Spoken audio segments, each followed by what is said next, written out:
disampaikan oleh Ustadz Abu Salma Muhammad Hafidhahullah Ta'ala akan full untuk pemaparan materi, dan insya Allah besok di jam yang sama di sesi yang kedua akan ada full sesi soal jawab.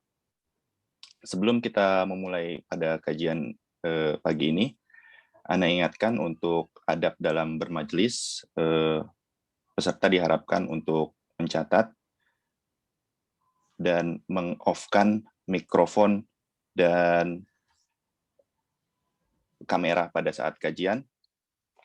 Sebelum kita mulai, kita sapa dulu Ustadznya. Assalamualaikum warahmatullahi wabarakatuh. Kaifahal? Waalaikumsalam warahmatullahi wabarakatuh. Ya Ustadz Abu Alhamdulillah. Salma. Alhamdulillah. Alhamdulillah. Khair, sehat ya. Baik. Untuk Mana antum mempersingkat. kabarnya sehat? Alhamdulillah Ustadz. Alhamdulillah. Masya Allah. Baik, para jemaah sekalian, untuk mempersingkat waktu, tafadol masyurkum kepada Ustadz Abu Salma Muhammad Hafidhahullah Ta'ala.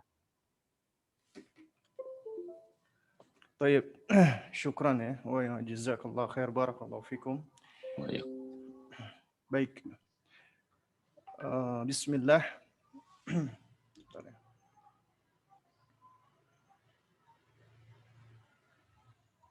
Bentar.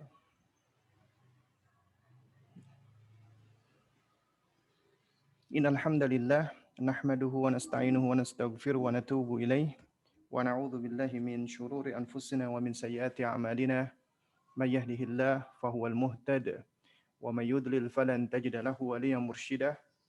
Asyhadu an la ilaha illallah wahdahu la syarika lah wa asyhadu anna Muhammadan abduhu wa rasuluh la nabiyya ba'dahu amma ba'du.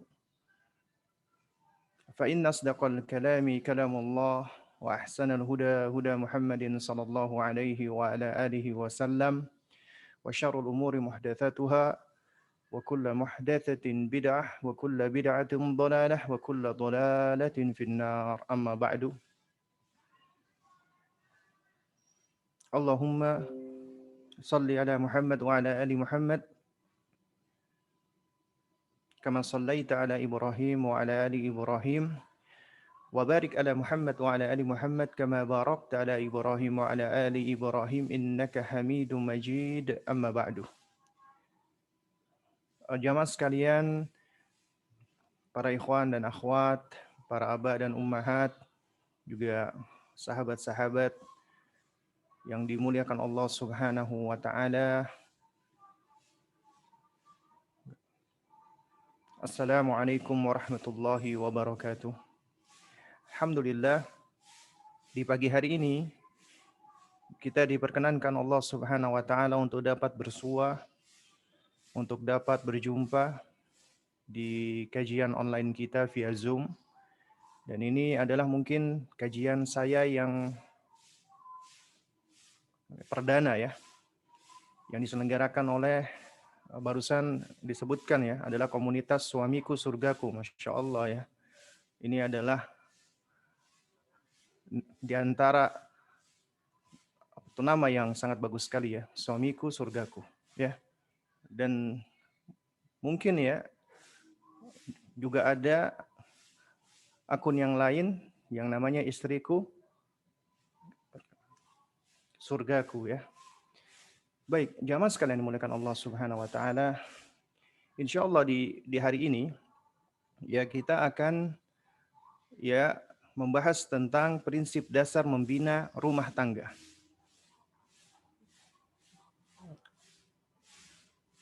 Sebagaimana yang sudah termaktub di dalam flyer ya, bahwasanya acara kita ini kurang lebih 2 hari ya, dari jam 8:30 hingga jam 10.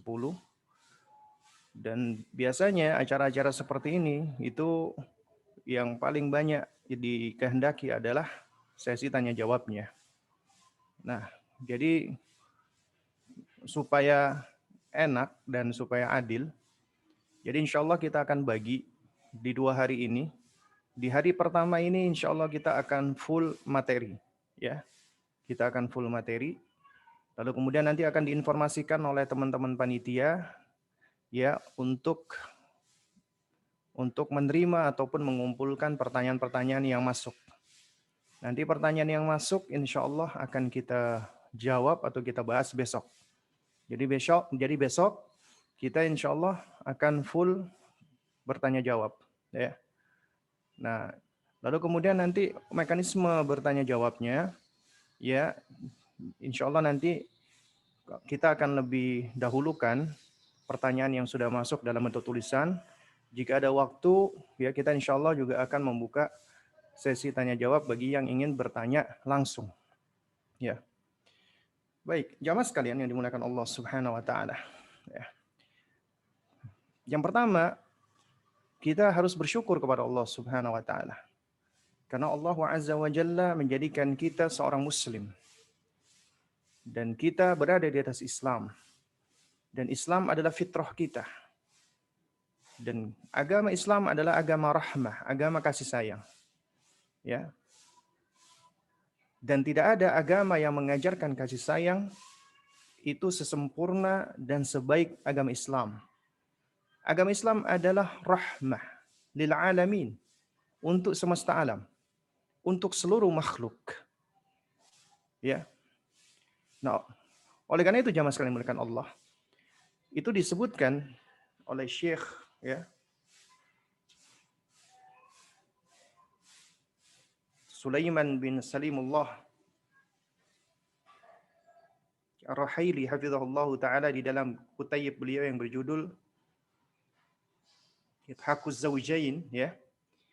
Beliau ketika ya menjelaskan buku, ini buku yang sangat bagus sekali, buku tipis tapi isinya sangat luar biasa, itu hak tentang suami istri ya.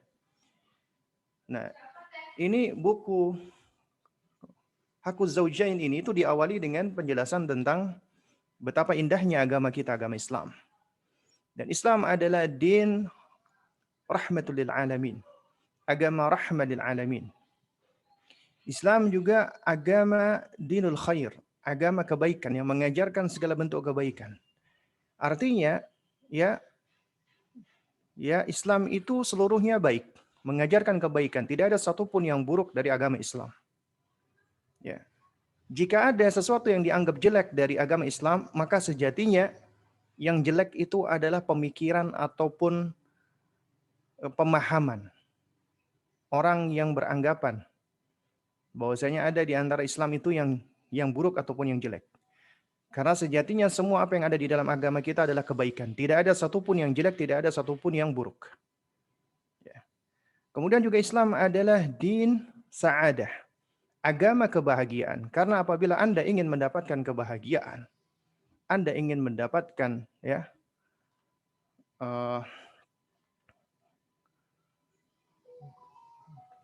kegembiraan ya, sa'adah, itu tidaklah mungkin Anda bisa memperolehnya kecuali dengan Islam. Beragama Islam, melaksanakan syariat Islam, menjalankan semua perintah-perintah yang ada di dalam agama Islam dan menjauhi semua larangan-larangan dari agama Islam. Dan juga agama ini adalah agama dinul falah, agama kemenangan, kesuksesan. Tidak ada kesuksesan dan kemenangan kecuali dengan mengikuti agama ini, agama Islam. Siapa yang ingin mendapatkan kesuksesan, siapa yang ingin memperoleh kemenangan, maka Islamlah kuncinya. Karena Islam adalah agama yang akan memenangkan seseorang, mensukseskan seseorang di dunia dan di akhirat. Kemudian juga Islam adalah dinus shalah, agama kemaslahatan. Artinya semua syariat Islam mengajak kepada kemaslahatan. Ya, kemaslahatan dunia terlebih lagi kemaslahatan akhirat. Oleh karena itu jemaah sekalian dimuliakan Allah Subhanahu wa taala, Islam adalah agama yang mengajak kepada keselamatan dan kesuksesan di dunia dan di akhirat. Namun kuncinya adalah keselamatan dan kesuksesan akhirat. Karena siapa yang mencari kesuksesan dan keselamatan di akhirat, niscaya dunianya akan otomatis ikut. Namun sebaliknya, siapa yang cuma mencari keselamatan dan kesuksesan dunia, itu seringkali akhiratnya tidak ngikut. Ya. Dan agama Islam adalah agama yang mengandung kebaikan universal. Artinya kebaikan dan kebenaran yang ada di dalam agama kita berlaku di setiap waktu, fi kulli zaman wa fi kulli makan, di setiap waktu dan zaman. Universal. Artinya agama kita tidak tersekat oleh waktu, tidak tersekat oleh wilayah atau tempat. Islam ya Islam, dimanapun berada. Mau di Indonesia tetap Islam. Karena itu siapa yang memilah-milah Islam menjadi Islam Nusantara lah, itu berarti dia telah menyekat-nyekat Islam. Berarti dia telah menghilangkan keuniversalan Islam. Kalau seandainya ada Islam Nusantara, maka tentunya di Mesir akan bikin Islam Mesir, di Yaman bikin Islam Yaman, di Malaysia bikin Islam Malaysia, di Amerika bikin Islam Amerika, dan tiap orang akan mengklaim masing-masing Islam dengan sekat-sekat wilayah yang sempit seperti ini. Ini adalah sentimen-sentimen sempit. Istilah Islam Nusantara ini adalah istilah yang dibuat dalam rangka untuk apa? Menjaga tradisi-tradisi yang sejatinya bukan dari agama kita, tapi tradisi yang dianggap sebagai bagian dari kearifan lokal. Sehingga ingin dilebur antara tradisi-tradisi tersebut dengan agama kita, agama Islam. Sehingga disebut dengan Islam Nusantara. Nah, adapun Islam yang murni dikatakan Islam pendatang, Islam Arab. Waliyadzubillah. Dan Islam adalah agama yang paripurna, yang sempurna. Tidak ada satupun ajaran agama di muka bumi ini yang paling sempurna, paling paripurna, mengatur segalanya. Mulai dari urusan privasi sampai urusan bersosial, bermasyarakat, bernegara, berbangsa, udah diatur. Bahkan berpolitik juga udah diatur di dalam agama kita. Mulai dari urusan ke kamar mandi, urusan di peneranjang, mohon maaf, dan sampai urusan-urusan tentang masalah kemaslahatan ataupun masalah-masalah perlindungan jiwa, itu sudah diatur di dalam agama kita. Oleh karena itu, agama kita adalah agama yang tidak butuh modifikasi, tidak butuh dikurang-kurangi dan ditambah-tambahi. Karena sebagaimana firman Allah Subhanahu wa taala, "Al-yauma akmaltu lakum dinakum wa atmamtu 'alaikum ni'mati." Pada hari ini telah aku sempurnakan untukmu agamamu dan telah aku ridhoi Islam sebagai agamamu.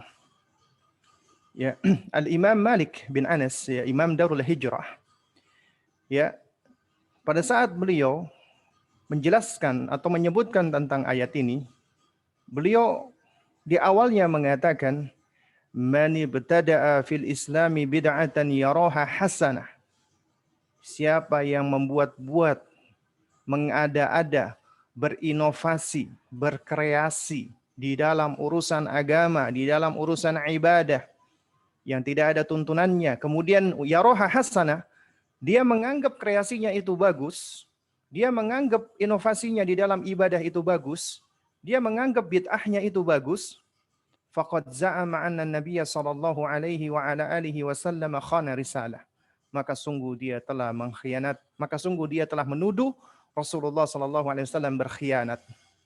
Sungguh dia telah menuduh Nabi yang mulia alaihi salatu wasallam telah mengkhianati risalah. Kenapa demikian?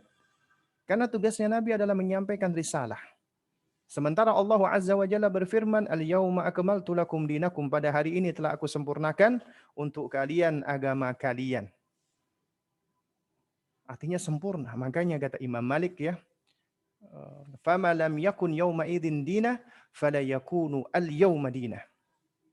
Oleh karena itu, sesuatu yang tidak menjadi bagian dari agama di waktu ayat ini turun, di hari itu di hari ayat ini turun, tidak termasuk bagian dari agama, maka tidak pula termasuk bagian dari agama pada hari ini, kata Imam Malik.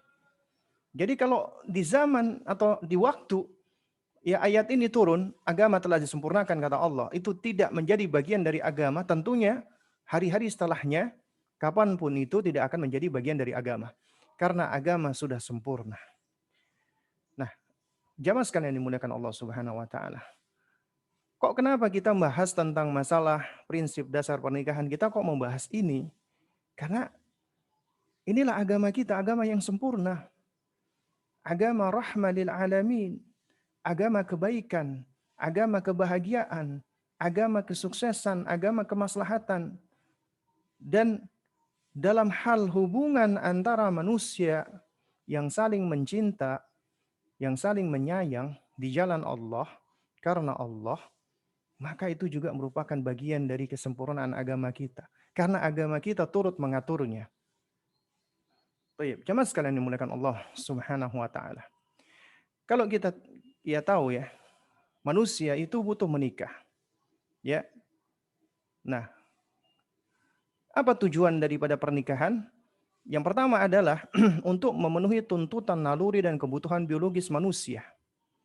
Karena manusia Allah karuniakan padanya al-gharizah, naluri. Ya. Dan juga manusia itu memiliki hasrat seksualitas. Manusia memiliki syahwat. Manusia memiliki ketertarikan kepada lawan jenis. Manusia memiliki cinta kepada lawan jenis yang disebut dengan ya mawaddah, ya al-wud. Nanti insya Allah ini akan kita bahas ya, apa bedanya sakinah, mawaddah, warahmah. Nah, jadi ini bagian dari tuntutan naluri manusia. Artinya Allah sudah ciptakan manusia memiliki hal ini. Dan hal ini tidak bisa dihilangkan. Ya. Dan yang perlu ya, jamaah sekalian kita ketahui, yang namanya naluri atau ghorizah itu sudah ada di dalam diri manusia. Tapi ya naluri atau ghorizah ini umumnya ya itu tidak akan keluar, tidak akan muncul kecuali distimulasi dari eksternalnya. Contohnya misalnya naluri untuk ya berhubungan seksual misalnya. Itu tidak serta-merta muncul, ujuk-ujuk keluar, tidak. Itu biasanya karena apa? Karena ada faktor eksternal yang menstimulasi. Misalnya dia melihat sesuatu, mendengar sesuatu, ya, ataupun dia memikirkan sesuatu. Akhirnya hasrat itu keluar. Dan ini adalah sesuatu yang dimiliki oleh setiap manusia. Ya. Nah, karena itu jamaah sekalian yang dimuliakan Allah Subhanahu wa taala. Usia anak-anak ketika baru menjelang balik ini adalah usia yang riskan. Ya, dikarenakan apa? Dikarenakan ya lonjakan hawa nafsu mereka begitu kuatnya. Sementara jalan untuk menyalurkannya itu belum ada. Makanya Nabi SAW ya itu memberikan nasihat kepada para syabab, ya masyarakat syabab, ya wahai sekalian para pemuda, ya man istata'a minkumul ba'ah, siapa di antara kalian yang memiliki al-ba'ah, kemampuan, kata para ulama, makna ba'ah memang ada varian pendapat. Di antaranya apabila seseorang dia sudah memiliki kemampuan ya untuk memberikan nafkah. Dan sebagian lagi ulama mengatakan apabila dia sudah memiliki kemampuan untuk apa? Kemampuan untuk bereproduksi. Ya, dia sudah memiliki kemampuan seksualitas, maka dia itu sudah dikatakan ba'ah. Falyatazawwaj. Maka hendaklah dia menikah, ya. Hendaknya dia ya zawaj, menikah. Ya. Nah, tapi kata Nabi SAW, ya, namun siapa yang belum mampu, ya, maka fa'alaihi siyam, hendaknya dia berpuasa. Ya. Fa'innahu wija, karena puasa itu adalah perisai yang dapat menekan syahwat. Ya. Nah, jamaah sekalian dimuliakan Allah, juga perlu kita ketahui bersama, ya, di dalam sebuah kaidah, ya, yang diformulasikan oleh para ulama beristimbat dari Al-Quran dan hadis. Itu dikatakan bahwasanya al-aslu fil abdha haram. Hukum asal kemaluan, hukum asal menggunakan kemaluan itu haram. Ya. nggak boleh digunakan kecuali dengan cara yang halal. Dan satu-satunya cara yang halal adalah pernikahan, atau jika sudah ada ya negeri Islam lalu kemudian dilakukan ekspansi, lalu kemudian ketika itu ada orang-orang kafir yang menjadi tawanan, maka statusnya adalah menjadi budak. Dan di dalam Al-Qur'anul Karim ya, budak itu adalah sesuatu yang dimiliki. Ya. Baik, jamaah sekalian yang dimuliakan Allah Subhanahu wa taala. Manusia yang dia tidak memenuhi tuntutan naluri seksualnya biasanya akan gelisah. Ya, dia akan gelisah. Nah, ini bedanya dengan konsepnya Sigmund Freud ya, dengan teori apa namanya psikoseksualnya yang mengatakan bahwasanya ya eh, kebutuhan seksualitas itu adalah kebutuhan asasi yang kalau enggak akan bisa membuat mati. Padahal tidak. Ya, karena sejatinya kebutuhan seksualitas ya di dalam diri manusia itu apabila tidak disalurkan hanya menyebabkan kegelisahan. Nah, karena itu mereka yang telah menikah yang dapat menyalurkan dengan jalan yang halal, maka dia akan mendapatkan ketenangan, ketentraman dan kedamaian. Hatinya akan menjadi lebih tenang dan dia akan lebih mampu untuk menundukkan matanya. Kemudian juga untuk memenuhi tuntutan fitrah manusia, karena Allah Subhanahu wa taala karuniakan kepada manusia fitrah. Dan fitrah itu adalah ya tabiatus salimah, tabiat yang selamat ya dari apa? Dari al-uyub wan nuqsan, dari aib, dari apa kekurangan-kekurangan ataupun aib. Artinya fitrahnya manusia itu secara asal berada di atas kebaikan. Dan Allah sudah berikan kepada manusia fitrah untuk mencinta dan berkasih sayang. Ya. Lalu kemudian juga dalam rangka untuk menegakkan musahabah, partnership ya di dalam beribadah dan mengarungi hidup di dunia. Karena sejatinya kita adalah makhluk sosial. Kita nggak bisa hidup sendirian, nggak bisa ya. Pun seandainya kita bisa, maka kita akan didera dengan berbagai macam kesulitan. Dikarenakan apabila kita hidup sendirian, maka kita akan kehilangan berbagai macam ya maslahat. Kayak misalnya ketika kita ibadah, kita nggak bisa sholat Jumat, kita nggak bisa sholat jamaah. Dan kemudian ketika kita meninggal, yang akan ya menguburkan kita siapa, yang akan mengkafani dan memandikan kita siapa. Itulah sejatinya manusia itu adalah makhluk sosial, butuh satu dengan yang lainnya. Nah, di antara ya butuhnya manusia dengan manusia yang lainnya, itu manusia butuh dengan orang-orang yang spesial, orang-orang yang dekat, orang-orang yang khusus. Dan terutama adalah pasangan yang akan menjadi dia pasangan hidupnya. Ya. Dan ketika seorang manusia dia telah mendapatkan ya sahib atau sahibah, sahabat yang dekat, pasangan hidupnya, maka dia akan lebih kuat untuk mengarungi hidup di dunia ini. Nanti insya Allah ini di poin berikutnya akan kita jelaskan. Kemudian juga akan ya dengan tujuan menikah akan memperoleh keturunan insya Allah. Dan ini untuk mempertahankan atau melestarikan spesies kita manusia.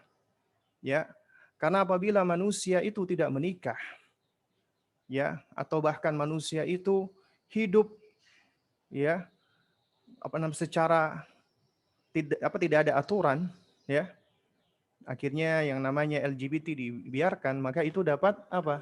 Dapat merusak keberlangsungan spesies.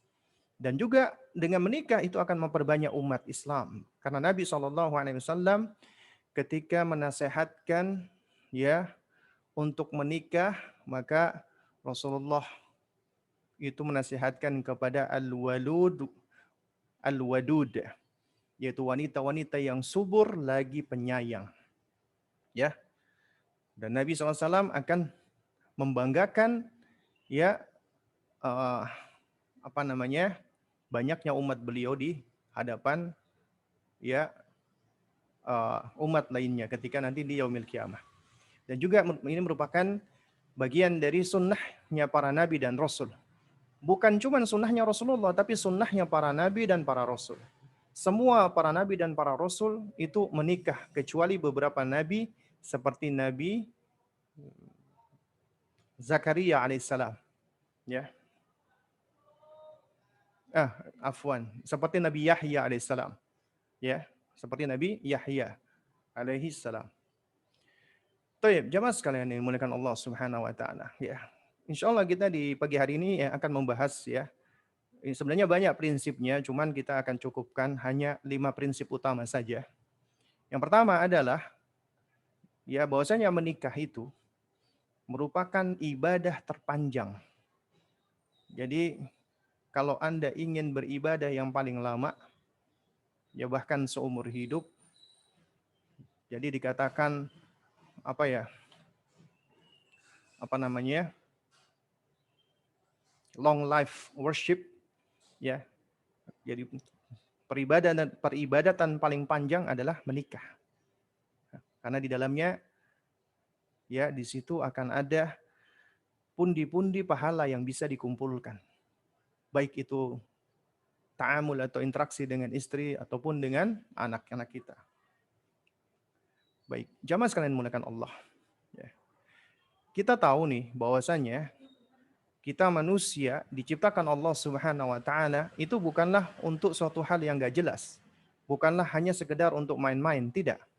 Tapi kita diciptakan Allah adalah untuk beribadah kepada Allah. Dan kita insya Allah sudah tahu hal ini. Sebagaimana firman-Nya, "Wa ma khalaqtul jinna wal insa illa liya'budun." Ya tidaklah aku ciptakan jin dan manusia melainkan supaya mereka mengabdi, menyembah dan beribadah kepada Allah Subhanahu wa taala. Abdullah bin Abbas radhiyallahu taala anhuma ketika menafsirkan illa liya'budun ay liyuwahhidun, yaitu dalam rangka untuk mentauhidkan Allah Subhanahu wa taala. Ya. Jadi jamaah sekalian yang dimuliakan Allah Subhanahu wa taala, ya. Ketika Allah Subhanahu wa taala berfirman, ya, ayahsabul insanu ayyutraka sudah. Ya, apakah manusia itu mengira ya ayyutraka sudah, mereka akan ditinggalkan begitu saja, dibiarkan begitu saja, habis diciptakan udah dibiarin, mau hidup seperti apapun dibiarin. Apakah seperti itu? Tidak. Makanya Allah Subhanahu wa taala ketika menjelaskan ya ayahsabul insan, ini kan kalimat tanya istifham tapi dalam rangka untuk mengingkari mereka. Ya, ayahsabul insanu ayyutraka sudah. Apakah manusia mengira mereka setelah diciptakan mereka dibiarkan, ditinggalkan, ditelantarkan begitu saja? Jawabannya adalah tidak. Nah, Al-Hafidz Ibnu Katsir rahimahullahu taala ketika membawakan ayat ini beliau menukilkan ucapan Al-Imam Muhammad bin Idris Asy-Syafi'i rahimahullah. Di mana Imam Syafi'i beliau menafsirkan ayyutraka sudah, dibiarkan begitu saja, ay alla yunha wa la yu'mar. Maksudnya, apakah manusia setelah diciptakan mereka tidak diperintah dan tidak dilarang? Jadi bagian dari tujuan Allah menciptakan kita adalah untuk beribadah. Allah berikan perintah dan Allah berikan larangan.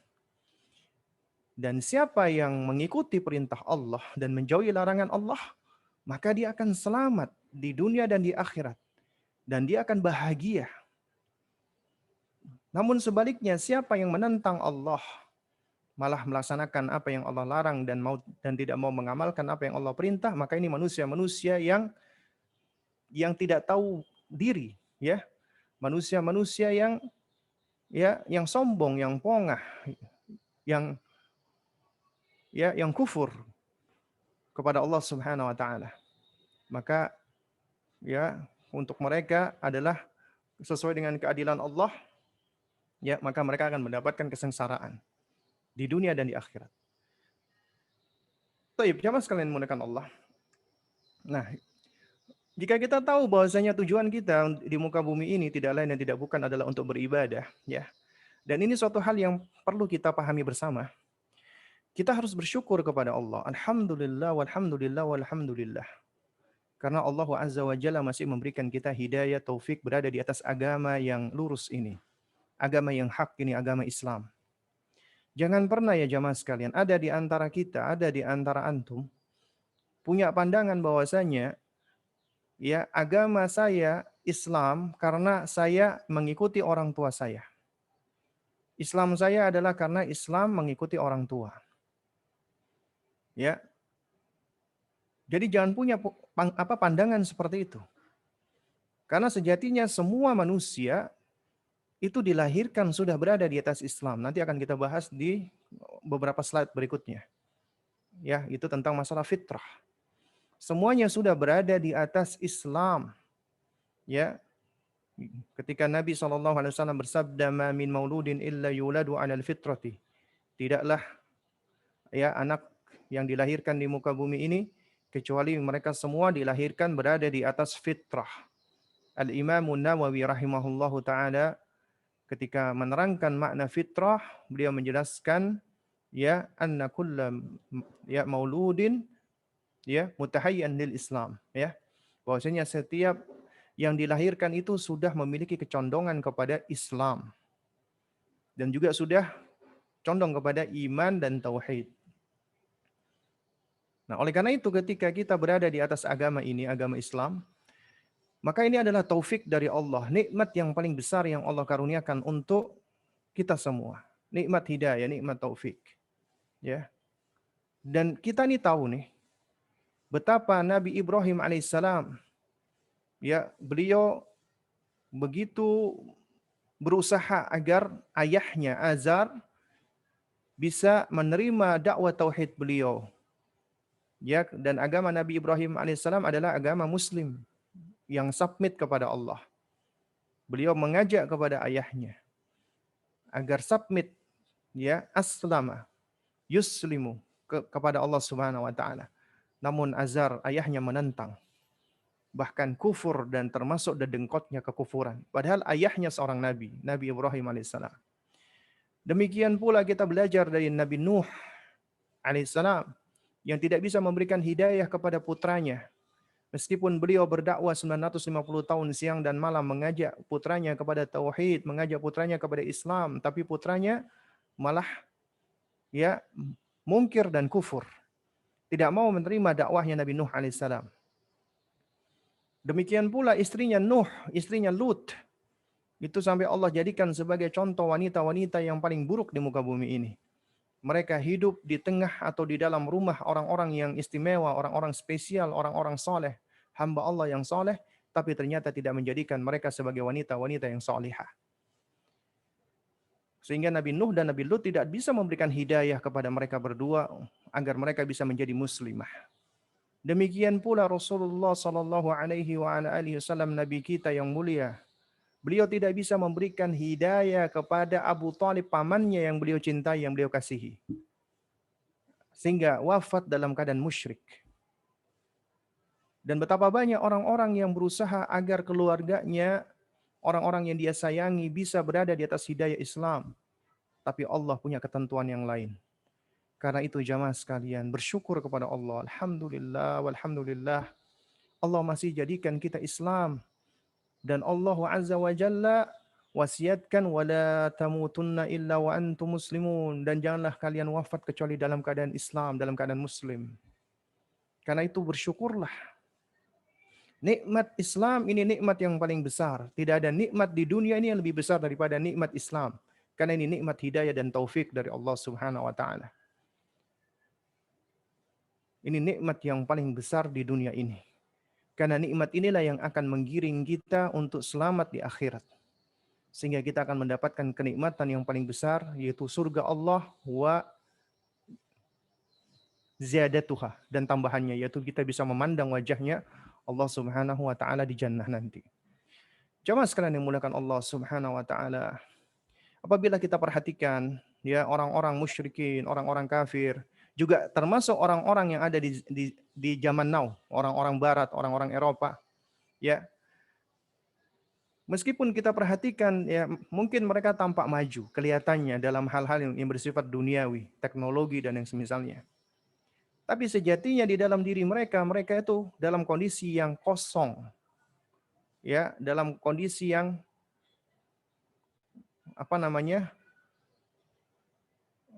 kerompong ya. Jadi banyak di antara mereka itu yang mengalami yang sekarang ini disebut dengan ya quarter life crisis ya. Krisis paruh hidup pertama. Biasanya bagi manusia yang sudah usia 19, 20, 21-an ya. Jadi di usia ini biasanya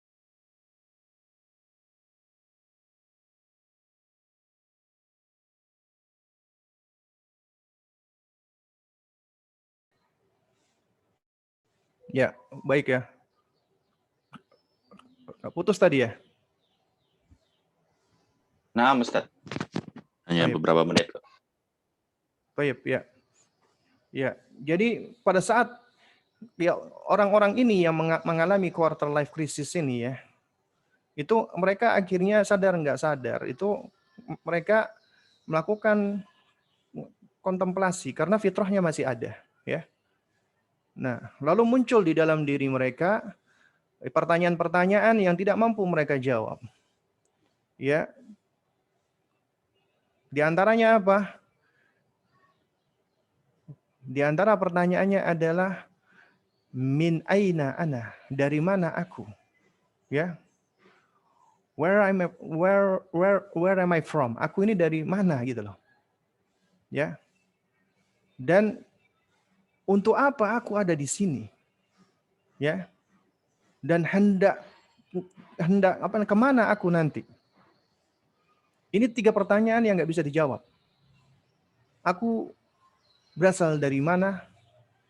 Untuk apa aku ada di sini? Dan hendak kemana aku nanti?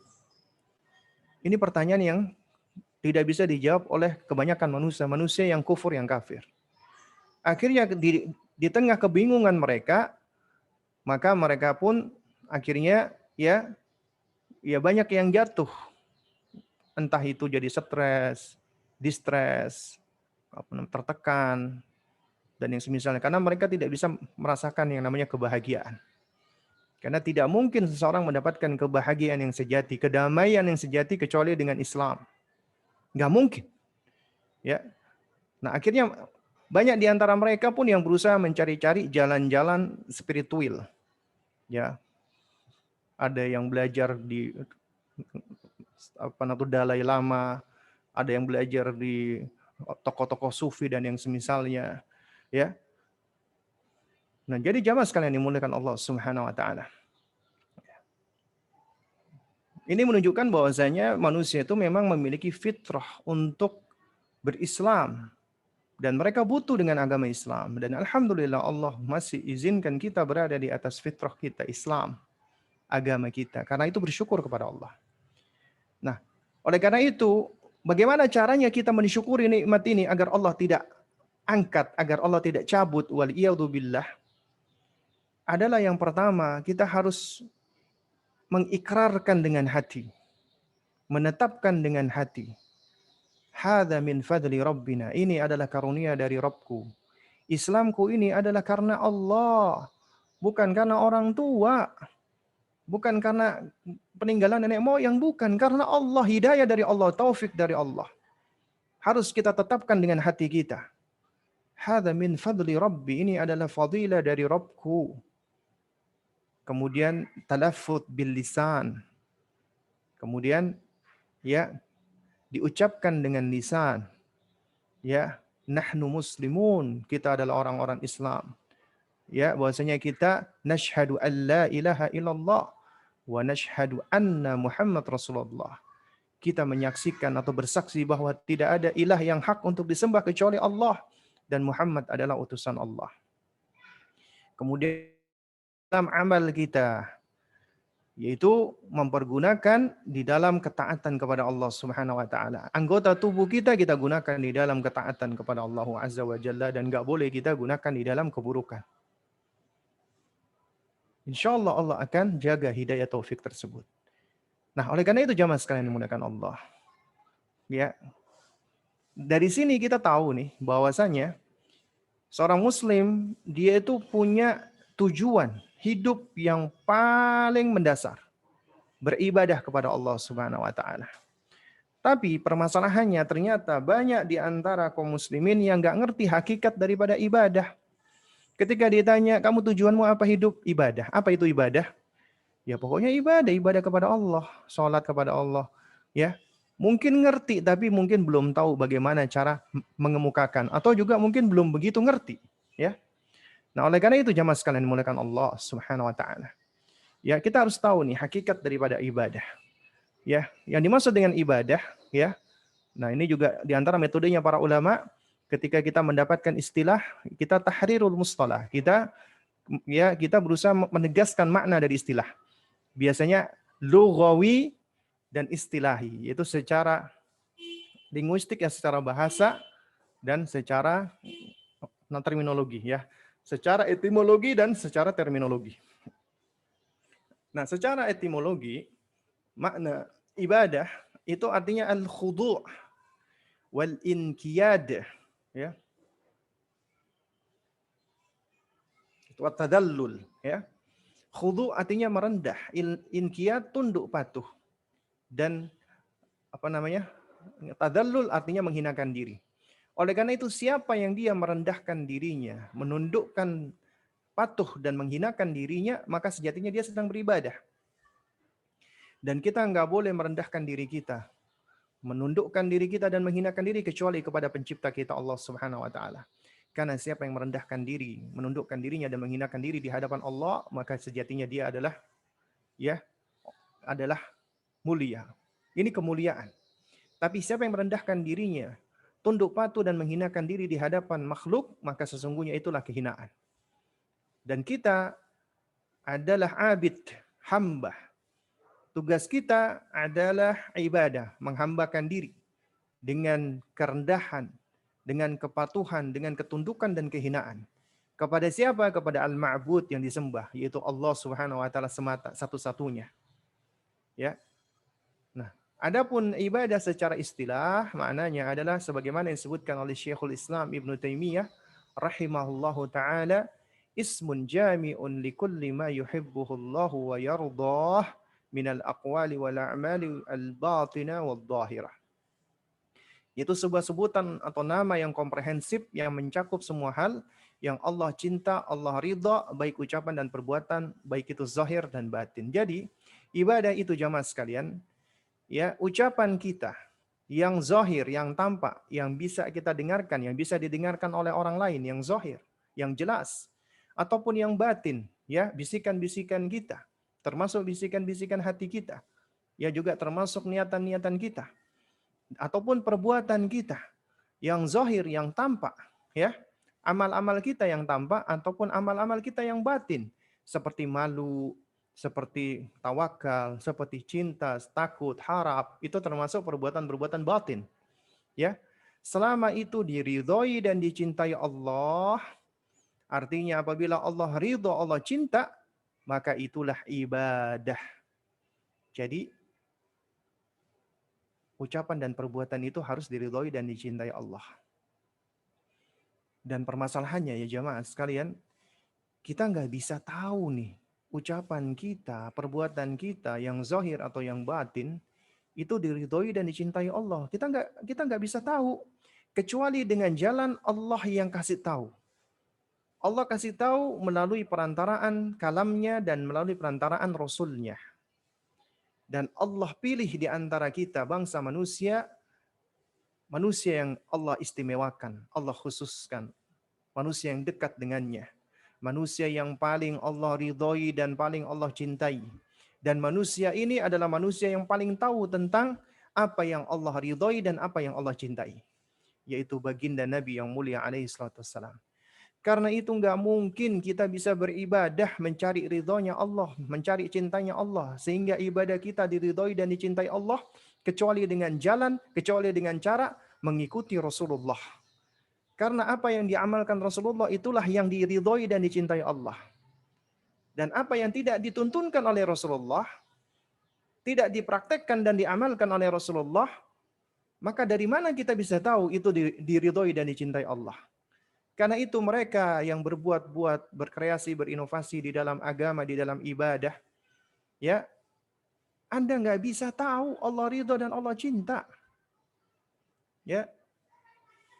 Sehingga perbuatan Anda akan menjadi sia-sia. Makanya Rasulullah sebagaimana ya diriwayatkan oleh Ibunda Aisyah radhiyallahu taala anha, ya itu menerangkan tentang hal ini, yaitu man amila amalan laisa alaihi amruna fahuwa raddun. Siapa yang berbuat suatu amalan yang tidak ada tuntunannya di dalam agama, mardud, tertolak. Percuma, sia-sia. Apalagi yang man ahdatha fi amrina hadza ma laisa ya minhu fahuwa raddun. Siapa yang mengada-ada, berkreasi, berinovasi di dalam agama enggak ada tuntunannya, maka juga tertolak. Yang membuat-buat tertolak, yang beramal tanpa ada tuntunan juga tertolak. Ya. Padahal tujuan kita adalah beribadah kepada Allah. Dan ibadah itu kita hendak mendekat kepada Allah. Makanya disebut dengan apa? Dengan taqarrub ilallah, mendekatkan diri kepada Allah. Karena kita hamba, apabila kita dekat dengan pencipta kita, maka kita akan mendapatkan kemuliaan. Ya. Nah, tapi ibadah itu hanya bisa dilakukan di dunia. Artinya hanya di dunia saja kita beribadah. Ya, adapun selepas dunia, maka itu adalah hisab. Dunia adalah negeri ujian, negeri beramal. Ya, dan setelah itu sudah nggak ada lagi amal.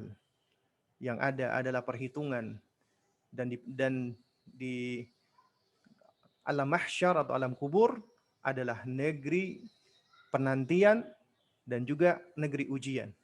Karena kita sudah diuji dan sudah disiksa di dalamnya. Ya, menanti datangnya hari kiamat. Wa nas'alullah as-salama wal afiyah.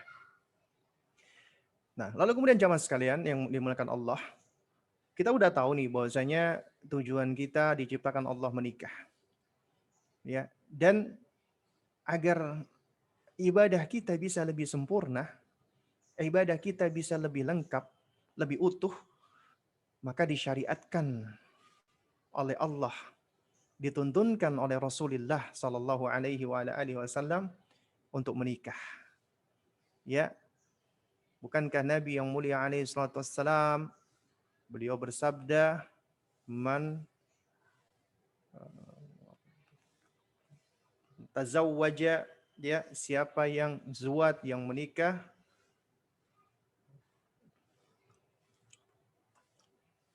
faqad istakmala nisfal iman. Ya, maka sungguh dia telah melengkapi atau menyempurnakan separuh dari imannya.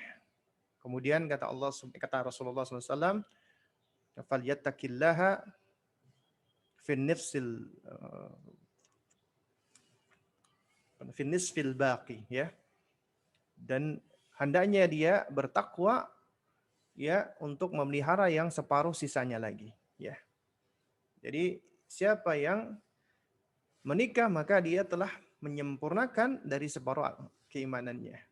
Karena itu hendaknya bertakwa, ya, tentang separuhnya yang lagi. Hadis riwayat Imam At-Tabrani. Nah, jemaah sekalian muliakan Allah. Ya, kenapa kita harus menikah dan berkeluarga? Karena menikah az-zawaj itu akan menjadikan kita menjadi istaqarral qalbu, menjadi tentram, ayem, damai dan tenang. Jadi kalau antum menikah tapi antum tidak mendapatkan ketenangan, ketentraman, ada sesuatu tuh dengan pernikahan antum. Sesuatu itu nggak akan keluar dari dua hal ini. Perhatikan. Sesuatu itu nggak akan keluar dari dua hal ini. Ketika antum menikah, antum nggak mendapatkan ketenangan, ketentraman, kedamaian. Imma antum tidak ikhlas karena Allah. Ketika nikah, antum tidak niatkan ikhlas ibadah karena Allah. Tapi tendensi-tendensi lainnya yang telah mengotori hati, ya. Atau yang kedua, antum menikahnya tidak sesuai dengan tuntunan Rasulullah. Tidak berangkat di atas dasar ilmu. Itu biasanya akan berantakan yang namanya pernikahan. Jadi bukannya jadinya suamiku surgaku, istriku surgaku, bisa jadi suamiku nerakaku, waliyadzubillah. Ya. Karena itu orang yang nikahnya lillahi ta'ala, karena ibadah itu syaratnya dua. Ya, Ikhlas dan apa? Dan shawab. Ikhlas dan benar. Benar artinya muwafaqatu li sunnati Rasulillah. Ya, itu sesuai dengan tuntunan Rasulullah sallallahu alaihi wa ala alihi wasallam. Ya, makanya apabila hati itu menjadi tenang, maka istaqarrat hayatuhu, ya. Maka hidupnya pun menjadi tenang. Apabila ya apa namanya? Istaqarrat hayatuhu, hidup menjadi tenang, ya, apa yang akan muncul buahnya kemudian? Istaqamat ibadatuhu, akan istiqomah ibadahnya, akan lurus ibadahnya. Apabila ibadahnya udah istiqamah, maka khasya'a fi salatihi. Salatnya akan lebih khusyuk. Ya, wa namanya nasyata li siyamihi. Ya, maka puasanya juga akan lebih semangat. Artinya ibadahnya akan lebih semangat, ya. Dan yakunu aqwa indal masyakil, dan akan lebih tegar, lebih kokoh, lebih kuat menghadapi problematika kehidupan. Ini ya adalah faedah yang saya ambil dari bukunya Syekh Sulaiman bin Salimullah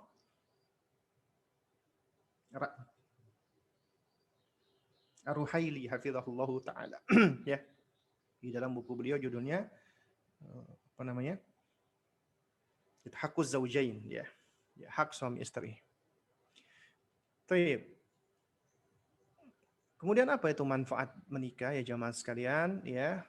Ya kita insya Allah juga sudah banyak tahu ya.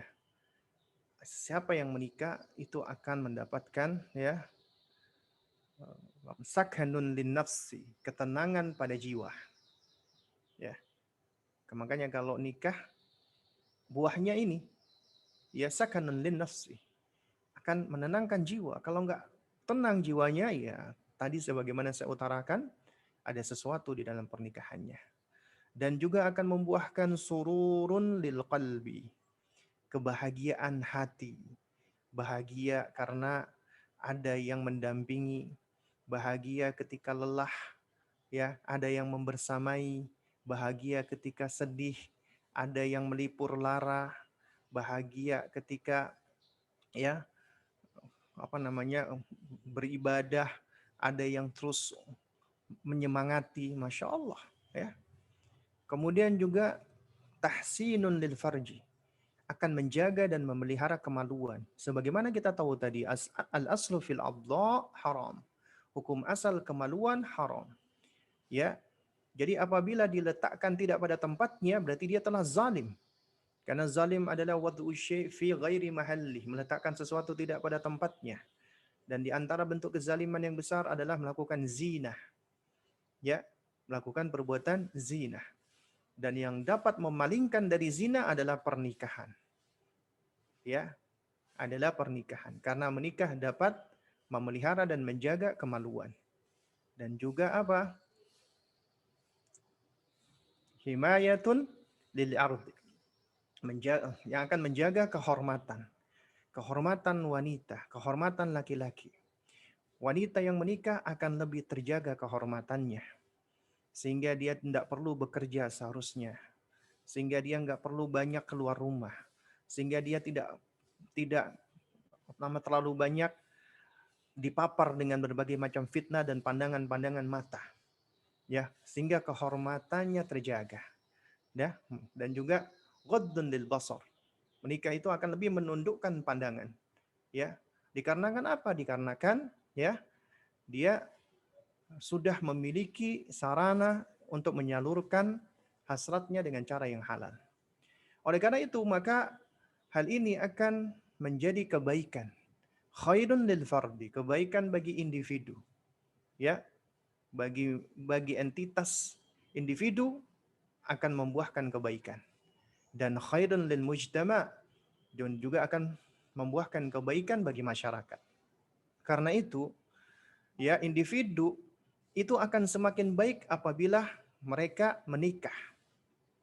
Ya, dan masyarakat akan lebih baik apabila juga masyarakatnya itu mereka menikah. Karena apa? Karena keluarga adalah ya satuan kecil yang membentuk masyarakat. Apabila keluarga itu baik, maka akan baik masyarakatnya. Ya. Baik, jamaah sekalian yang dimuliakan Allah. Lalu kemudian prinsip yang kedua, ya. Prinsip yang kedua adalah ya yang namanya menikah itu bagian dari fitrah manusia. Artinya dengan menikah kita telah berjalan sesuai dengan fitrah kita. Ya. Jamaah sekalian yang dimuliakan Allah Subhanahu wa taala, ya. Menikah itu adalah fitrah dan ya ghariza insaniyah, yaitu naluri manusia. Di dalam surat Ar-Rum ayat 30, Allah Azza wa Jalla ketika berfirman, "Fa'akim wajhaka lid-dini hanifa", ya, maka hadapkanlah wajahmu dengan lurus, ya, lid-dini hanifa, ke agama yang hanif ini. Ya, agama yang lurus ini. Kemudian kata Allah, "Fitratallahi allati fataran nasa 'alaiha", ya. Nah, demikianlah ya. Inilah fitrah Allah yang Allah menciptakan manusia menurut fitrah tersebut. La tabdila li khalqillah.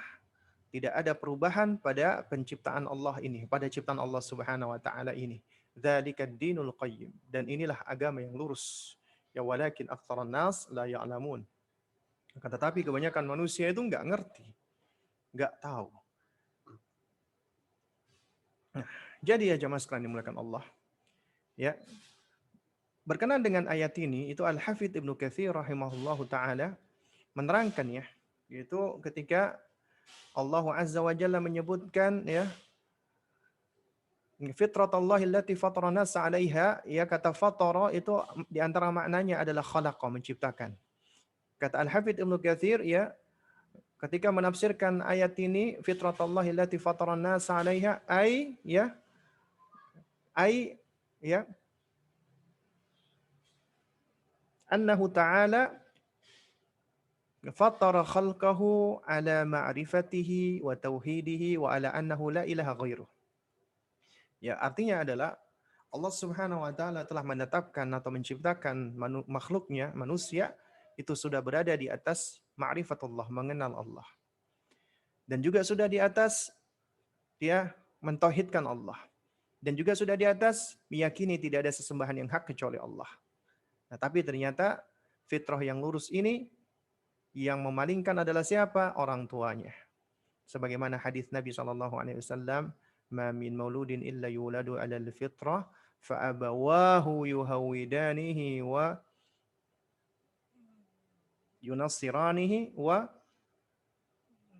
yumajjisanihi." Ya. Jadi kata Allah Subhanahu wa taala ya, apa namanya? Kata Rasulullah SAW ya, setiap anak dilahirkan di atas fitrah, ya, namun kedua orang tuanya menjadikan dia Yahudi, Nasrani ataupun Majusi. Ya. Juga di dalam hadis qudsi Allah Subhanahu wa taala berfirman ya, "Khalaqtu ibadi hunafa." Aku ciptakan hamba-hambaku itu hanif, lurus, berada di atas fitrah. Ya, thumma atathumus syayatin fajtalathum an dinihim. Kemudian datang syaitan. Syaitan-syaitan inilah yang memalingkan mereka dari agama mereka. Jadi ternyata yang memalingkan itu orang tua dan syaitan. Dan syaitan itu ya ada dari jenis manusia dan ada dari jenis jin, ya. Intinya siapa saja yang memalingkan manusia dari kebenaran dan siapa saja yang memalingkan manusia dari jalan kebenaran, maka dia adalah syaitan, baik itu manusia ataupun jin. Baik. Jemaah sekalian yang dimuliakan Allah Subhanahu wa taala. Ya, kita tahu nih ya, kita ini punya fitrah, di antaranya fitrahnya adalah mencinta. Ya, kita memiliki ketertarikan. Oleh karena itu yang namanya ya pernikahan adalah solusi bagi mereka yang mencinta. Sebagaimana kata Nabi SAW, "Lam ara lil mutahabbaini mithlan nikah." Ya, tidaklah aku lihat solusi yang paling baik solusi yang paling tepat bagi dua insan yang saling mencinta kecuali dengan menikah. Ya, hadis riwayat Imam Ibnu Majah. Taib, jamaah sekalian muliakan Allah. Ya kita tahu ini Allah berikan kepada kita ya manusia fitrah. Allah berikan kepada kita akal. Allah berikan kepada kita syahwat. Allah berikan kepada kita al-ghariza, naluri. Ini adalah hal-hal atau potensi yang Allah berikan kepada kita manusia. Nah, ini apa namanya? Sudah dibahas tadi ya. Yaitu dari surat Ar-Rum ya ayat ke-30 tadi ya. Dan ini juga sudah kita bahas tadi. Al-Hafidz Ibnu Katsir mengatakan fa innahu ta'ala fatara khalqahu ala ma'rifatihi wa tauhidihi wa annahu la ilaha ghairuh. Di dalam Mu'jamul Wasit fitrah dikatakan, diartikan maknanya adalah apa? At-tabi'atus salimah lam tusab bi'aib.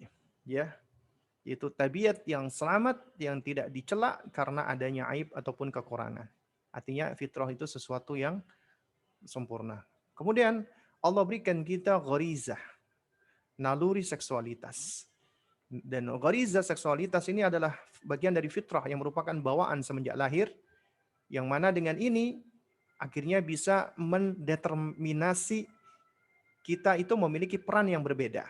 Ya, Allah ciptakan kita laki-laki dan perempuan. Ya, dan di situ ya yang menjadi pembedanya adalah apa? Adalah ya dari sisi seksualitasnya. Dan Allah menciptakan manusia berpasangan. Allah ciptakan manusia dilahirkan membawa jenis kelamin masing-masing, laki-laki dan wanita. Sebagaimana dalam surat Asy-Syura ayat 49 sampai 50, lillahi mulkus samawati wal ard. Ya yakhluqu ma yasha, yahabu liman yasha'u inathan wa yahabu liman yasha'u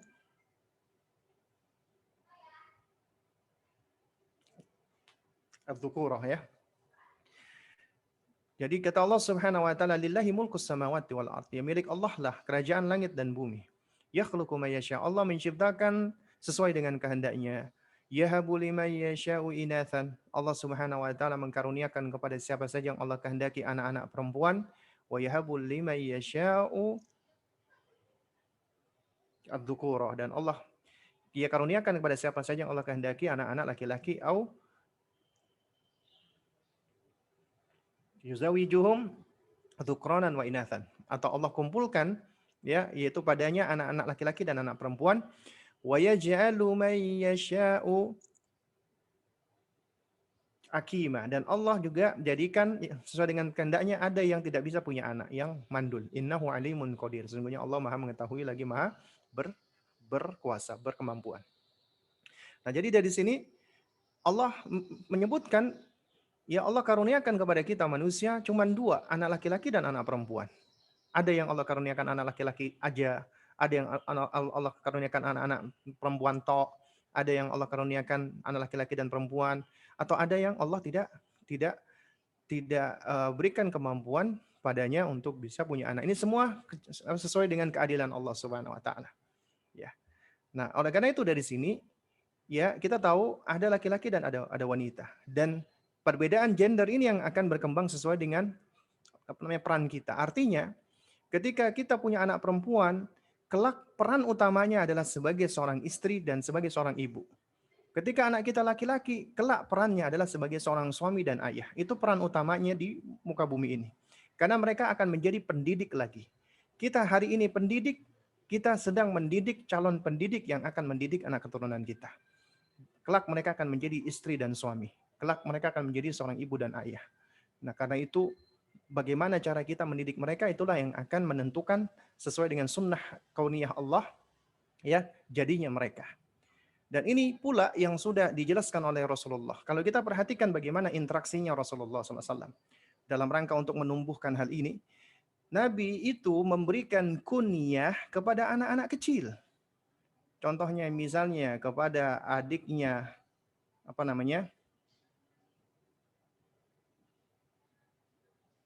Anas bin Malik ya, yang suka main nugair, yang suka main burung kecil, disapa oleh Rasulullah SAW. Apa kata Nabi? Ya Aba Umair ma fa'alan nugair. Ya. Wahai Abu Umair, apa yang dilakukan oleh burung kecilmu? Anak ini dipanggil dengan sebutan kunyah. Padahal dia belum punya anak. Ini di antara faidahnya adalah dalam rangka untuk menumbuhkan ya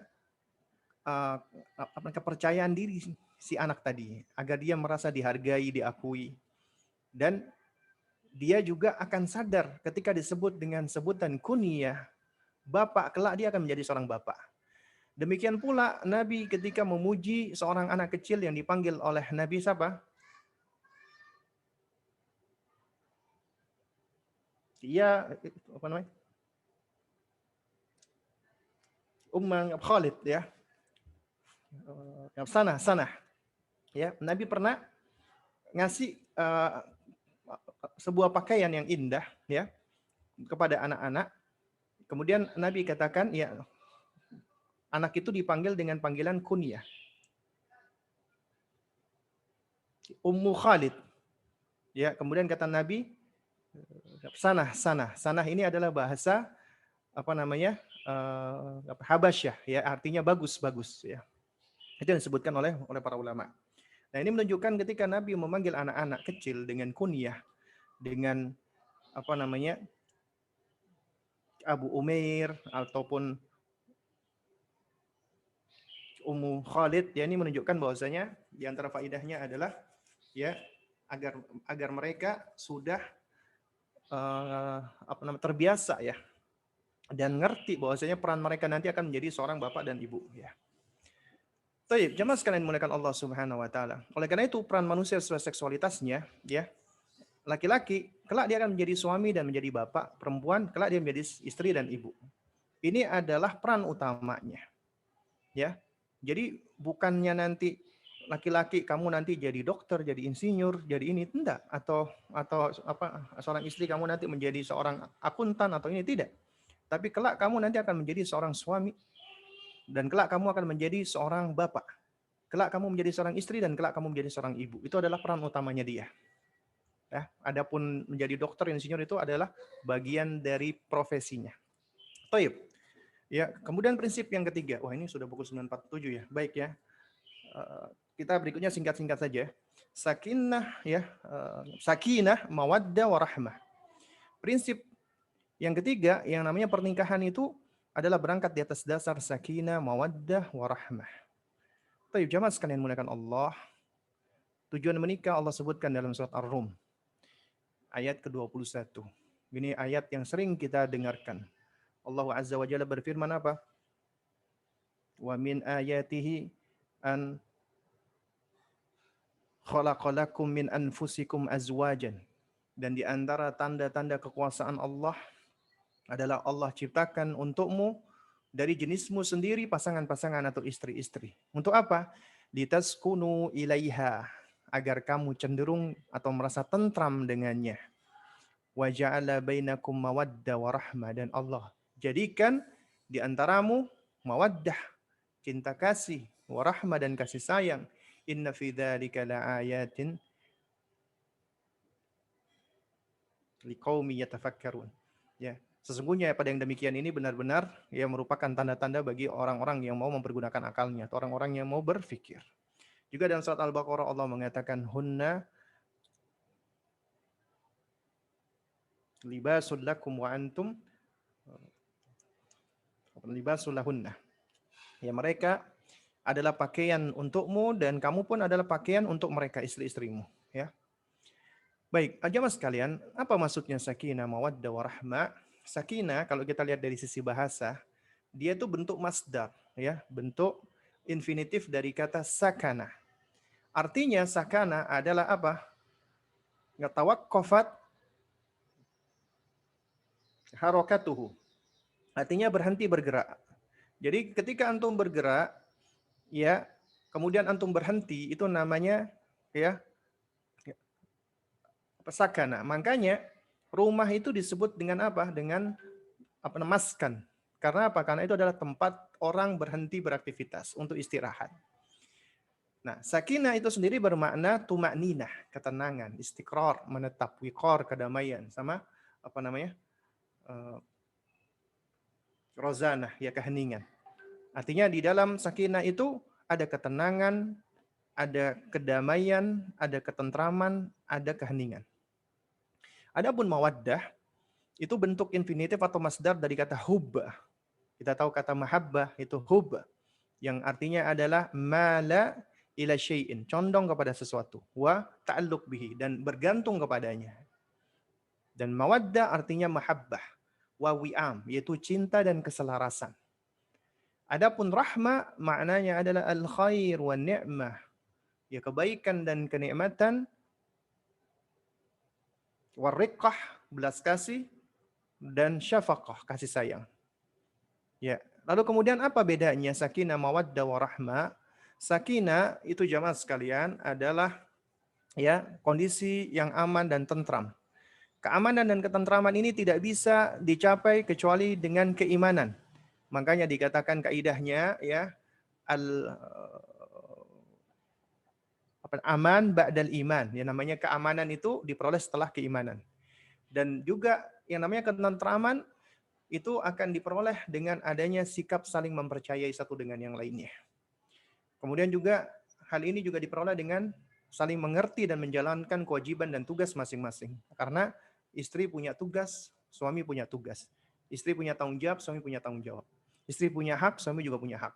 Harus diketahui masing-masing. Dan ini mengharuskan saling memahami ya satu dengan yang lainnya untuk mengisi perannya masing-masing.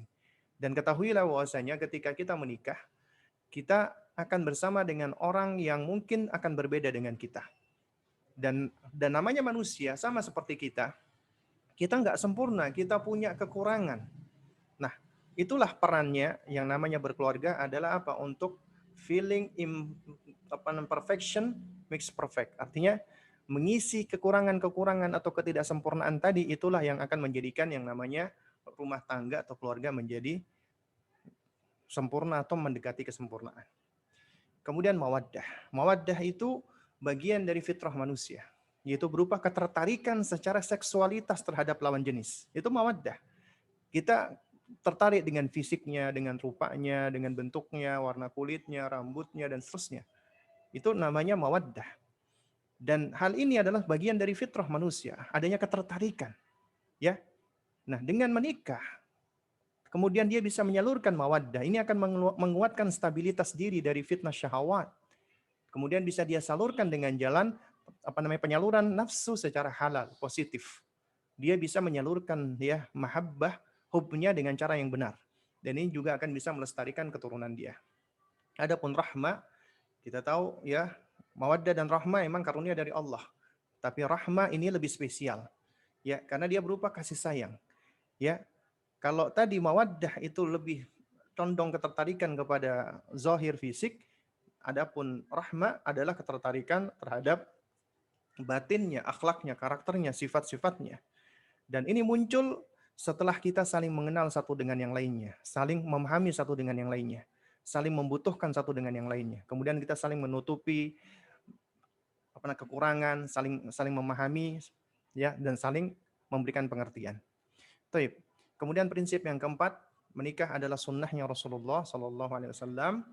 Ya, karena kata Nabi Sallallahu Alaihi Wasallam ya,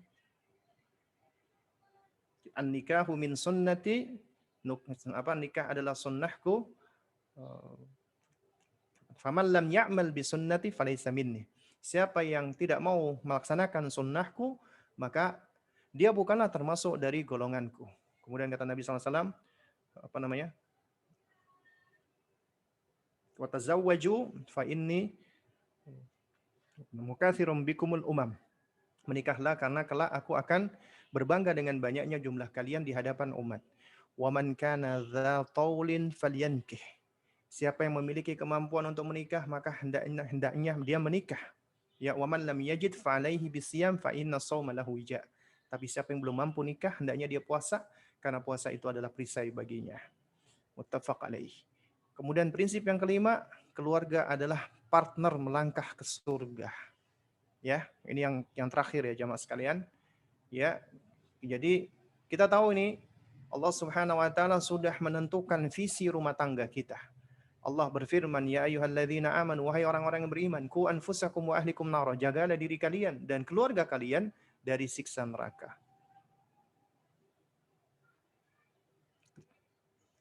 Wa quduhan nas wal hijarah. Yang bahan bakarnya adalah manusia dan batu. Nah, apabila kita perhatikan, ya seruan Allah tadi itu dimulai dari anfusakum, diri kalian. Artinya nabda'u bi anfusina. Baru kemudian akrab fa akrab, yaitu dimulai dari yang paling dekat dengan kita. Jadi kita perhatikan ayat tadi itu kita melakukan perubahan mulai dari diri sendiri. Menjaga diri sendiri terlebih dahulu. Kemudian keluarga yang paling dekat dengan kita, istri dan anak. Kemudian karib kerabat, kemudian masyarakat umum. Bagaimana cara kita menjaga diri kita sendiri?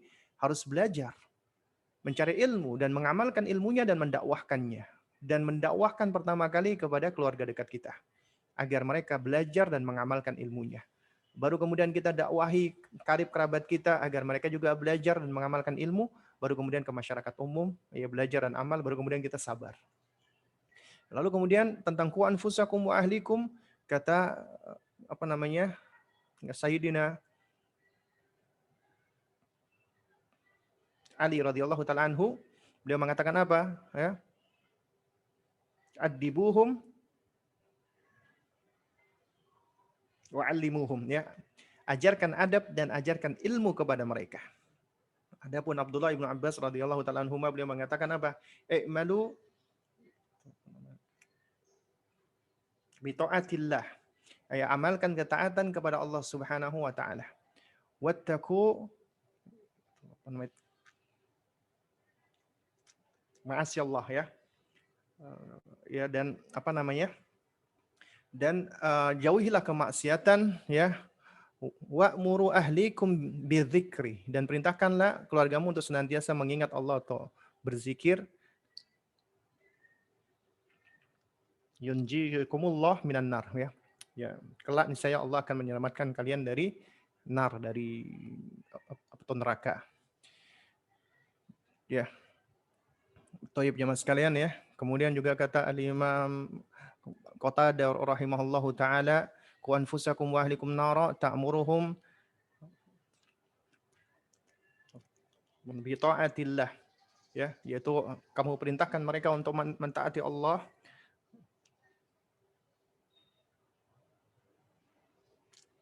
wa tanhahum an maksiatillah, dan engkau cegah mereka dari bermaksiat kepada Allah, wa an taquma alaihim bi amrillah wa ta'muruhum bihi wa tusaiduhum alaihi fa idza ra'aita lillahi ma'siyatan fad'athum anha wa zajartahum anha, ya. Jadi tegakkan hukum Allah kepada mereka, kemudian perintahkan kepada mereka, ya, hukum-hukum tadi, dan bantulah mereka di dalam melaksanakan hukum-hukum Allah. Jika kalian melihat mereka bermaksiat, maka segera cegah dan halangi. Ini adalah baik kepada istri kita dan juga kepada anak-anak kita. Terus kemudian jamaah sekalian, ya, kita tahu, ya, jika orang tua saleh, maka insya Allah akan bisa menarik keturunannya ke tingkatan surga yang paling tinggi. Sebagaimana firman Allah Subhanahu wa taala, walladzina amanu wattaba'athum dzurriyyatuhum biimanin alhaqna bihim dzurriyyatahum, ya, wa ma alatnahum min amalihim min syai'in kullu mri'in bima kasaba rahin. Dan orang-orang yang beriman dan anak cucu mereka juga mengikuti mereka dalam keimanan, maka kami hubungkan anak cucu mereka dengan mereka, dan kami tidak mengurangi sedikit pun pahala amalan mereka, dan tiap manusia itu terikat dengan apa yang dikerjakannya. Juga di antara nikmat Allah adalah kita dikumpulkan dengan keluarga kita, ya. Kata Allah, jannatu adnin yadkhulunaha wa man salaha min abaihim wa azwajihim wa dzurriyyatihim. Yaitu surga Aden yang mereka masuk ke dalamnya bersama orang-orang saleh dari bapak-bapaknya, istri-istrinya, dan anak-anak cucunya. Ya, kata Al-Hafidz Ibnu Katsir rahimahullah, yajma'u bainahum wa baina ahbabihim fiha minal aba'i wal ahlina wal abna' mimman huwa salihun liyadukhulil jannati minal mu'minina litaqarru a'yunihim bihim hatta innahu tarfa'u darajatal adna ila darajatil a'la min ghairi tankisin Lidzalika al-a'la an darajatih. Allah kumpulkan mereka dengan orang-orang yang mereka cintai di dalam surga, yaitu orang tua mereka, istri mereka, anak keturunan mereka yang mukmin dan layak masuk surga. Sampai-sampai Allah juga mengangkat derajat yang tadinya rendah menjadi tinggi tanpa mengurangi derajat keluarga yang tinggi tadi, supaya bisa berkumpul di dalam surga, ya, agar sama derajatnya. Jadi jamaah sekalian, ini yang terakhir ya, kunci langgengnya pernikahan yang pertama adalah wajib memahami kewajiban dan hak masing-masing. Artinya suami punya kewajiban, punya hak. Istri punya kewajiban dan punya hak, harus dipahami.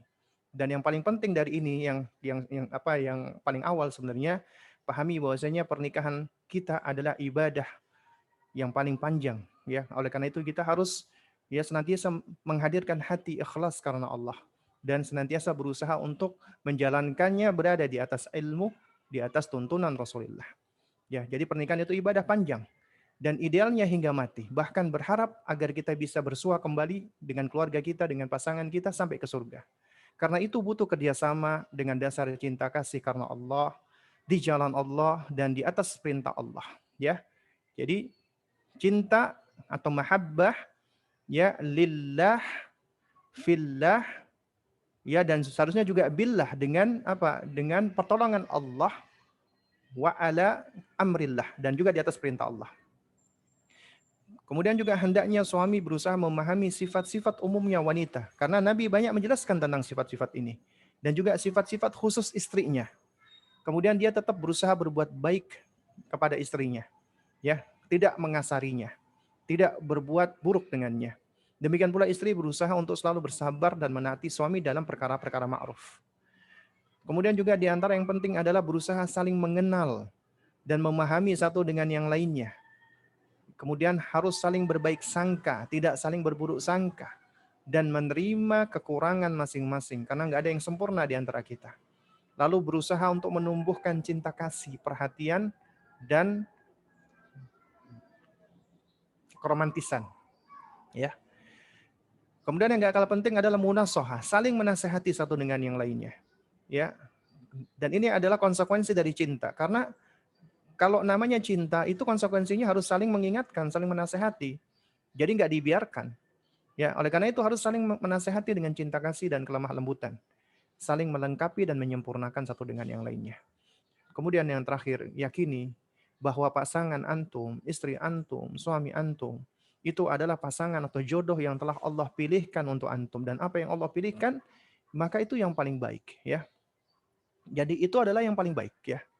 Nah, kalau antum misalnya diuji dengan pasangan yang kurang baik saat ini, maka ketahuilah ya Allah Subhanahu wa taala dalam surat apa namanya?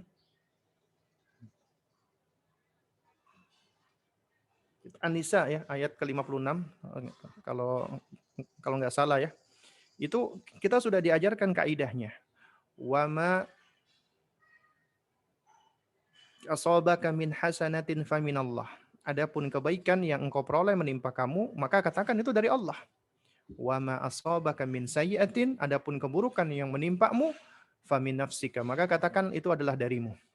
Jadi kalau Anda diuji oleh Allah dengan pasangan yang buruk, maka katakan ini adalah dari diri kita sendiri.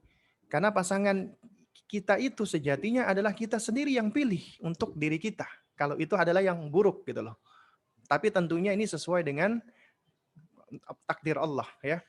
Jadi kalau seandainya buruknya suami kemudian kita hadapi dengan kesabaran ya, mengharap balasan dari Allah, Allah tidak akan menyia-nyiakannya. Ya, namun apabila buruknya pasangan itu dapat memberikan madarat untuk diri kita, terutama dalam hal agama kita, ya. Lalu kemudian juga memberikan apa namanya madarat ya untuk jiwa kita, misalnya suka mukul dan semisalnya, atau misalnya dia juga suka melakukan perbuatan-perbuatan yang buruk, ya, maka kita diperbolehkan pada saat itu untuk berpisah karena Allah dan di jalan Allah, ya, dalam rangka untuk apa? Untuk mencari kebaikan. Baik, jamaah sekalian yang dimuliakan Allah Subhanahu wa taala ya. Afwan. Nah, ini adalah poin kita yang terakhir ya. Jadi ini yang paling terakhir banget ya. Jadi yang namanya pernikahan itu ibarat bahtera. Yang namanya bahtera yang kokoh harus ya kita perhatikan, bahtera yang kokoh adalah bahtera yang kuat, yang berada di atas landasan keimanan dan ketakwaan. Bahtera itu punya mesin, dan jika kita ingin mengarungi samudra kehidupan, maka kita harus memiliki mesin kapal yang kuat. Artinya mesin kapal ini adalah hati kita, ya, yang kokoh di atas rasa cinta dan perhatian, ya, dan juga tawakal kepada Allah Subhanahu wa taala. Kemudian juga butuh bahan bakar yang memadai, yaitu ilmu yang bermanfaat. Ya, dan yang mana ilmu ini ya yang terefleksikan di dalam amal kita, akhlak kita. Kemudian juga butuh alat navigasi, karena kita nggak bisa nih akan melabuh kalau kita nggak tahu ya jalannya, harus tahu alat navigasinya. Kita butuh navigasi yaitu Al-Quran dan Sunnah Nabi. Kita butuh equipmentnya, alat-alatnya, instrumennya. Di situ ada yang namanya nasihat, ya, saling memahami dan kesabaran. Kemudian butuh pula di situ ada nahkoda yang handal, yaitu suami yang saleh, suami yang tahu visi dan misi, suami yang bisa menentukan destinasi. Kemudian di situ ada muallim, asisten nahkodanya. Maka di situ butuh istri yang salihah yang bisa menjadi asisten buat nahkoda dalam rangka untuk mengatur ya ABK atau anak buah kapalnya. Ya, tayyib jemaah sekalian, ya mungkin ini yang dapat disampaikan untuk kesempatan kita di pagi hari ini ya. Kita ucapkan alhamdulillah, mudah-mudahan yang sedikit ini bisa memberikan manfaat. Insya Allah kita bersua besok ya. Dan bagi kawan-kawan yang mengikuti acara kita pada pagi hari ini, yang ingin mengajukan pertanyaan, silakan nanti bisa dikirimkan ke teman-teman panitia. Nanti insya Allah akan dikumpulkan oleh panitia pertanyaan-pertanyaan tersebut. Insya Allah kita besok pagi jam 8:30 sampai jam 10, ya kita akan full sesi bertanya jawab. Insya Allah ta'ala. Baik, mungkin ini yang dapat saya sampaikan. Kurang lebihnya saya mohon maaf. Jika ada hal-hal yang kurang berkenan, yang keliru, yang salah, mohon jangan dimasukkan ke dalam hati. Yang hak datangnya dari Allah Subhanahu wa taala, yang batil datangnya dari diri saya pribadi dan juga dari syaitan. Insya Allah nanti PDF dari slide ini di-share oleh teman-teman panitia ya ke grup ya, kalau memang ada grupnya ya. Ya. Baik, untuk berikutnya waktu dan tempat saya kembalikan lagi kepada pembawa acara kita ya. Ya, tafadhol. Jazakallah wa barakallahu fikum atas paparan materinya dari Al-Ustadz Abu Salma Muhammad hafizahullah ta'ala. Nah, Ana sekedar mengingatkan kembali bahwa insya Allah besok di jam yang sama akan ada full sesi soal jawab. Adapun kami memprioritaskan apa-apa yang lewat melalui tulisan, chat. Lalu kedua, jika waktu memungkinkan akan ada sesi bertanya langsung kepada Ustadz, insya Allah. Taib, kepada seluruh jamaah, kami juga mengucapkan jazakallah khair atas partisipasinya hari ini. Kami tunggu insya Allah besok di jam yang sama. Akhir kata, kita tutup dengan doa kafaratul majlis. Subhanakallahumma bihamdi, asyhadu alla ilaha illa anta, astaghfiruka wa atubu ilaik. Wassalamualaikum warahmatullahi wabarakatuh.